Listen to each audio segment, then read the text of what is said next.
سے ایک سبب یہ بنا ہے کہ امت کو صحیح رہنمائی نہیں ملی، جس کے نتیجے کے اندر امت مسلمہ بہت ساری سازشوں کا شکار ہوئی۔ یہ ایک سبب۔ دوسرا سبب یہ ہوا کہ اگر کسی اللہ کے بندے نے اخلاص کے پیش نظر امت مسلمہ کی خیر خواہی کو سامنے رکھتے ہوئے اگر امت مسلمہ کی رہنمائی کی کوشش کی تو امت نے بھی اس کی بڑی بے قدری کی۔ دونوں طرف سے بات ہوئی ہے۔ کبھی تو رہنمائی کرنے والوں نے صحیح رہنمائی نہیں کی، اگر کسی اللہ کے نیک بندے نے کوشش کی ہے تو اس امت مسلمہ نے اس کی بڑی بے قدری بھی ساتھ کی ہے۔ آج کے دور کے اندر اگر دیکھا جائے تو ڈھول بجا کر ناچنے والے مراسی لوگ امت مسلمہ ان کو سٹار کہتے ہیں۔ ستارے، اتنا اچھا لقب ان کو دیا ہوا ہے۔ یہ فلمی سٹار ہیں، یہ ستارے ہیں۔ ان کی ذرا سی بےہودہ اداؤں کے اوپر امت مسلمہ کروڑوں خرچ کرتی ہے۔ اگر کوئی خدا کا نیک بندہ امت مسلمہ کی خیر خواہی کو سامنے رکھ کر، ان کی آخرت کو سامنے رکھ کر، ان کی قبر اور حشر کی زندگی کو سامنے رکھ کر اللہ اور رسول کی بات بتاتا ہے تو امت مسلمہ اس کا مذاق اڑاتی ہے۔ یہ بھی تو ایک مسئلہ ہے۔ امت مسلمہ نے اس کا استہزاء کیا، اس کا مذاق اڑایا، اس کے مولوی کے نام کو مذاق کے طور پر لیا گیا۔ ایک طرف یہ بھی ہے کہ صحیح رہنمائی کرنے والے نہیں ملے، لیکن اگر کبھی ملے ہیں تو امت مسلمہ نے ان کی بے قدری بھی بہت زیادہ کی ہے۔ یہ دونوں چیزیں بنی ہیں۔ آج ہمیں ہر دروازے پر دھکا ملتا ہے، ہر دروازے پر ہم سر جھکانے کی کوشش کرتے ہیں، ٹھوکر مار کر وہ ہمیں دور کر دیا جاتا ہے۔ اس کی وجہ یہ بھی ہے کہ صحیح رہنمائی نہیں ملی، اور اس کی وجہ یہ بھی ہے اگر کسی اللہ کے نیک بندے نے صحیح بات بتلانے کی کوشش کی ہے تو سب سے زیادہ اس کا مذاق ہم نے اڑایا ہے۔ ہمارے ایک بزرگ تھے، ہوائی جہاز کے اندر سفر کر رہے تھے، جب کھانا سامنے لا کر رکھا گیا تو ساتھ ایک نوجوان بیٹھا ہوا ہے۔ اس نے کھانا شروع کیا، جیسے عام نوجوانوں کی عادت ہوتی ہے، اس نے بائیں ہاتھ سے کھانا شروع کیا۔ جب بائیں ہاتھ سے کھانا شروع کیا تو ان بزرگوں نے جو ساتھ بیٹھے ہوئے تھے ان کا بیٹا دیکھو ہم مسلمان ہیں، ہمیں حکم ہے کہ دائیں ہاتھ سے کھایا جائے۔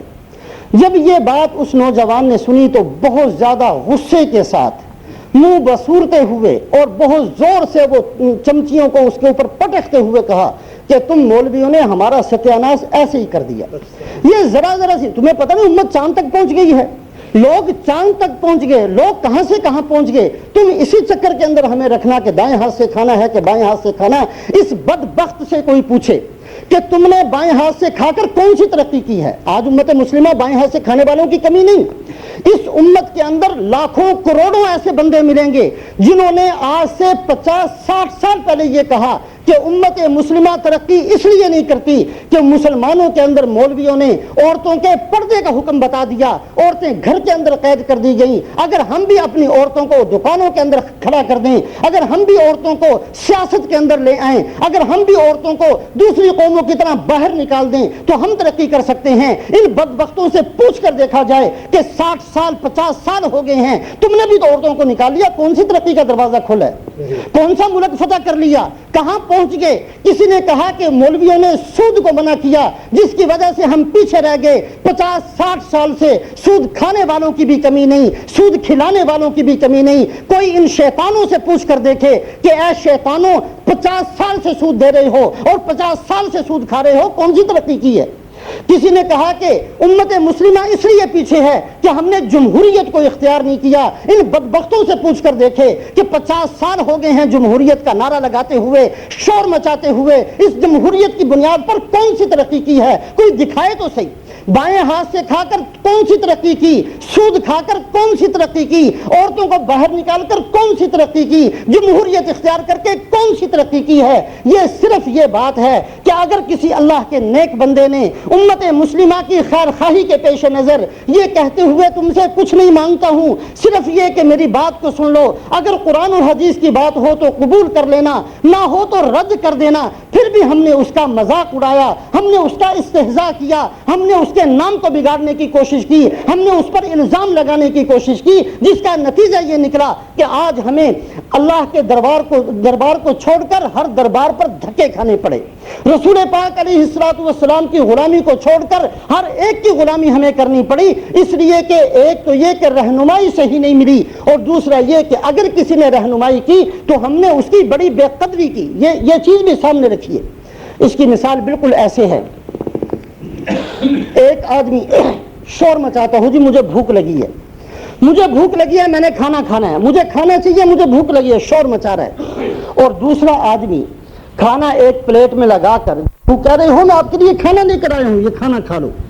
جب اس کے سامنے کھانا رکھا گیا تو اس نے کہا کہ نہیں ایسا نہیں، میں کھانا کھاتا، مجھے کھانا کھلانا ہے تو مجھے 5 اسٹار ہوٹل کی طرح ٹیبل لگاؤ، اس کے اوپر کھانا لگاؤ، اس کے اوپر پھر وردی پہن کر آؤ، بیروں کی وردی اور بیروں کا ریبن گلے میں لگا کر آؤ، بیروں کی ٹوپی سر کے اوپر رکھ کر آؤ، اور پھر ہاتھ باندھ کر میرے سامنے کھڑے ہو جاؤ۔ اگر تم یہ سارے کام کر لو گے تو پھر تو میں کھانا کھا لوں گا، ورنہ میں تمہارا کھانا نہیں کھاتا۔ اس کو یہ کہا جائے گا کہ جناب تمہیں بھوک نہیں ہے، مستی چڑھی ہوئی ہے۔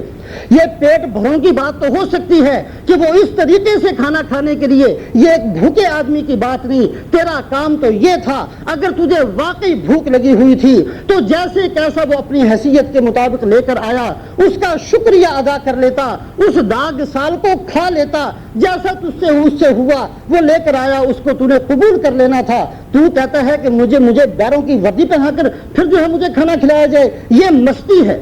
میرے محترم بزرگوں اور دوستو، اگر ہم نے دین پر چلنا ہے، اگر ہم نے اللہ اور رسول کی بات کو سامنے رکھ کر قبول کرنا ہے، تو میرے جیسا بے حیثیت آدمی، بے علم آدمی، بے عمل آدمی جس کا کچھ بھی نہ ہو، اگر آ کر وہ کہہ دے تو کسی کو کیا حق پہنچتا ہے یہ بات کہنے کا کہ چونکہ یہ اس کی ذات اچھی نہیں ہے، اس کی بات اچھی نہیں ہے، اس کو بات کرنے کا ڈھنگ نہیں آتا ہے، یہ کسی اونچی قوم کا آدمی نہیں ہے، اس لیے ہم اس کی بات کو قبول نہیں کرتے۔ اگر کوئی یہ کہتا ہے تو وہ پیٹ بھرا ہوا مستی کے اندر ہے، اس کو اللہ رسول کی بات نہیں چاہیے۔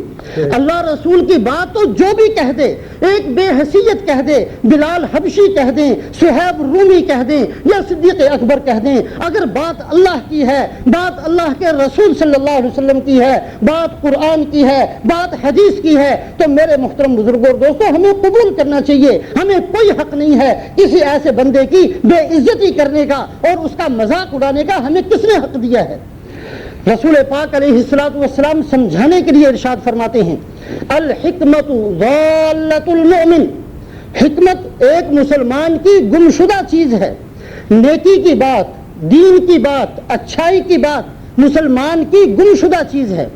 ایک آدمی کا بٹوا گم ہو جائے اور اس کے اندر بہت سارے پیسے ہوں، بہت ساری قیمتی چیزیں ہوں، اور وہ بٹوا مجھے مل جائے، وہ آدمی بیچارہ تلاش کرتا رہے اور میں اس کو تلاش کرنے کے بعد کہوں کہ جناب آپ کی ایک چیز گم ہو گئی ہے، وہ میرے پاس موجود ہے، وہ آدمی خوش ہوگا کہ جی اگر آپ کے پاس ہے تو آپ مجھے دے دو۔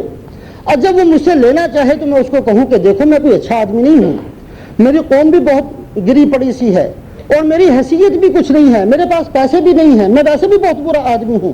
وہ آدمی یہ کہے گا کہ جی آپ برے کہاں ہیں، آپ نے میری گمشدہ چیز مجھے پہنچائی ہے، آپ اس کو ضائع بھی کر سکتے تھے، آپ نے یہ چیز مجھے پہنچا دی، میں تو آپ کا احسان مند ہوں، آپ اپنی زبان سے جو چاہیں کہتے رہیں، لیکن میں تو آپ کو فرشتہ سمجھتا ہوں کہ واقعی آپ نے میرے اوپر احسان کیا، میری گمشدہ چیز مجھ تک پہنچا دی۔ یا کوئی بندہ اس وقت یہ کہے گا کہ جی میں نے تو یہ بٹوا نہیں لینا ہے، تو میرا، لیکن میں نے نہیں لینا، اس لیے کہ جو آپ بٹوا لے کر میرے پاس آئے تھے آپ نے بہترین انداز سے یہ بتلایا نہیں، آپ کو کہنی نہیں آئی، بات نہیں کہنی آتی، آپ کو بیان کرنا نہیں آیا، آپ کو صحیح انداز نہیں آیا، آپ نے بڑا مقفع مسجع انداز اختیار نہیں کیا، آپ نے فصاحت و بلاغت کے اصول ادا نہیں کیے۔ ان ساری چیزوں میں سے کوئی چیز وہ بندہ نہیں دیکھے گا جس کا بٹوا گم ہوا ہے، وہ احسان مند ہوگا کہ جی کچھ بھی ہے آپ جیسے بھی ہیں، لیکن میرے لیے تو آپ فرشتہ ہیں، آپ نے میری چیز کی حفاظت کی ہے اور یہ چیز مجھ تک پہنچائی ہے۔ بالکل اسی طریقے سے میرے محترم بزرگوں اور دوستوں، آج کے دور میں اگر کوئی اللہ کا بندہ کوئی نیکی کی بات، کوئی دین کی بات، کوئی اللہ کے رسول کی بات، کوئی بھی قرآن اور حدیث کی بات ہمارے سامنے پیش کر دے، اس کو قبول کر لیا کریں۔ آج کے دور کے اندر ہمارا سب کا دعویٰ یہ ہے کہ ہم بڑے سمجھدار ہیں، ہم بڑے عقل مند ہیں۔ آج کا تجربہ تو یہ ہے کہ لوگ چھوٹے چھوٹے بچوں کو مدرسے میں داخل کرنے کے لیے لاتے ہیں تو کہتے ہیں میرا بچہ معمولی بچہ نہیں ہے، بڑا سمجھدار ہے، یہ مطلب یہ ہے کہ اس کو اس کی حیثیت کے مطابق پڑھانا، یہ کوئی ایسا بچہ نہیں ہے بہت زیادہ سمجھدار ہے، باتیں بہت کرتا ہے، سمجھتا بھی بہت ہے، یہ مذاق بھی بہت اڑانا جانتا ہے۔ آج تو دعویٰ یہ ہے کہ ہمارے بچے بھی بڑے عقل مند ہیں، تو آپ تو ماشاءاللہ بہت زیادہ اونچے عقل مند ہیں۔ عقل مندی اور بیدار قوموں کا طریقہ یہ ہے کہ اگر ان کو اچھی بات ملتی ہے اس کو قبول کیا کرتے ہیں۔ میرے محترم بزرگوں اور دوستو، اللہ رب العزت نے، اللہ کے نبی صلی اللہ علیہ وسلم نے ہم پر احسان کیا، ہمارے سامنے دین کو پیش کیا۔ اس میں نہ خدائے پاک کا کوئی نفع، نہ اللہ کے نبی ہم سے کچھ لینا چاہتے ہیں، اس میں تو ہماری ہی خیر خواہی ہے۔ دین کا حکم دیا ہے ہماری قبر بنانے کے لیے، دین کا حکم دیا گیا ہے ہماری ہی آخرت کو ٹھیک کرنے کے لیے۔ قرآن اور حدیث کے اندر جتنے احکام دیے گئے، اسی انسان کو آگ سے بچانے کے لیے، اسی بندے کو جنت کی نعمتیں دینے کے لیے، اللہ اس سے راضی ہو جائیں اس کے لیے، یہ کسی پر احسان نہیں ہے۔ اگر ہم یہ دین پر چلیں گے تو ہمارا اپنا نفع ہوگا، ہمارا اپنا فائدہ ہوگا۔ بہرحال یہ دو سبب بنے ہیں، کبھی تو صحیح رہنمائی امت کو نہیں ملی، اور کبھی امت نے رہنمائی کرنے والوں کی بڑی بے قدری کی۔ آج کا دور بیداری کا دور سمجھا جاتا ہے، پڑھے لکھے ہونے کا دور کہا جاتا ہے، بہت زیادہ سمجھ کا دور کہا جاتا ہے۔ آج میری اور آپ کی ذمہ داری یہ ہے کہ صحیح بات کو پرکھا کریں اور صحیح بات کو قبول کیا کریں، خواہ کہنے والا کوئی بھی ہو۔ اللہ پاک مجھے بھی اور آپ کو بھی عمل کی توفیق نصیب کرے۔